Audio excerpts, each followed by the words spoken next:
Lors du dernier pourquoi, vous avez été pas mal à me poser plein de questions et j'ai choisi de répondre à celle de Lucas qui se demande pourquoi nous n'avons pas tous les yeux de la même couleur.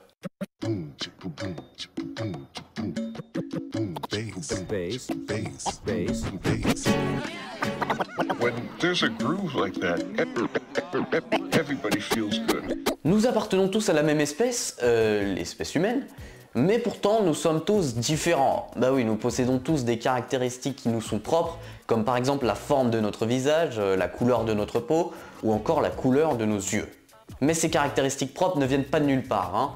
En effet, nous possédons tous en chacun de nous toutes les informations qui définissent nos caractéristiques, et ce, dès la naissance. Et même avant en fait, dès notre conception. Mais alors, où se trouvent ces informations? Eh bien vous le savez peut-être, notre corps est entièrement composé de cellules qui possèdent toutes un noyau. À l'intérieur de ce noyau, il y a 23 paires de chromosomes, c'est-à-dire en fait 46 chromosomes dans le noyau de chaque cellule de notre corps. Alors les chromosomes sont en fait des filaments d'ADN dont certaines portions sont porteuses d'une information et on appelle ces fameuses portions des gènes. Oui, et ADN ça veut dire acide désoxyribonucléique. Mais on s'en fout. Alors chaque gène détermine une de nos caractéristiques. On trouve par exemple le gène du groupe sanguin, le gène de la taille de notre nez ou encore le gène de la couleur de nos yeux. Bon, récapitulons tout cela en une phrase. Notre corps est composé de cellules, chaque cellule possède un noyau. À l'intérieur de ce noyau, il y a 23 paires de chromosomes.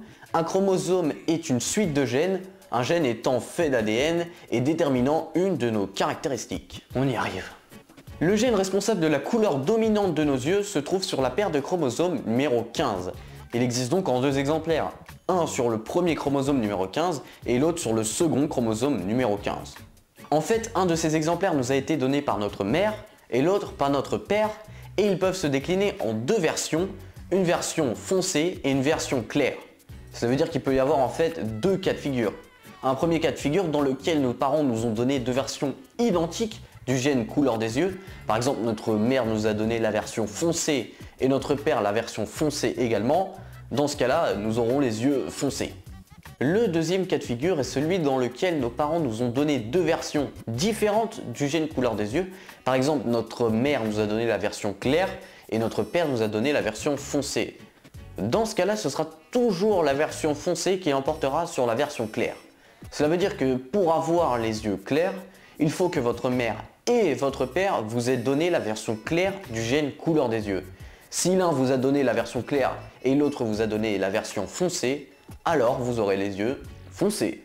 Bien, nous avons trouvé les responsables de la couleur de nos yeux, mais nous ne savons toujours pas vraiment pourquoi nous n'avons pas tous les yeux de la même couleur. Eh bien en fait, notre mère et notre père possèdent comme nous deux versions du gène couleur des yeux et lors de notre conception, ils nous ont chacun transmis une version du gène de façon totalement aléatoire. En effet, les spermatozoïdes et les ovules possèdent 23 chromosomes chacun, pas 23 paires, 23 chromosomes, qui représentent en fait la moitié du patrimoine génétique de notre père et la moitié du patrimoine génétique de notre mère. Alors ces chromosomes sont sélectionnés aléatoirement, si bien que les spermatozoïdes et les ovules sont pratiquement tous différents les uns des autres.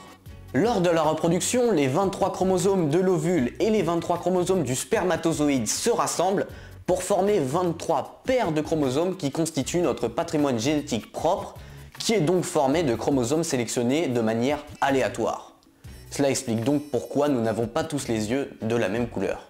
Voilà, c'est la fin de ce pourquoi. Vous pouvez et vous devez le partager à tout le monde, toute votre famille, vos amis, vos connaissances, enfin vraiment tout le monde quoi. Bien sûr, s'il y a des petits trucs que vous n'avez pas bien compris, n'hésitez pas à re-regarder la vidéo. Si vous aussi vous avez des pourquoi en tête, posez-les-moi dans les commentaires.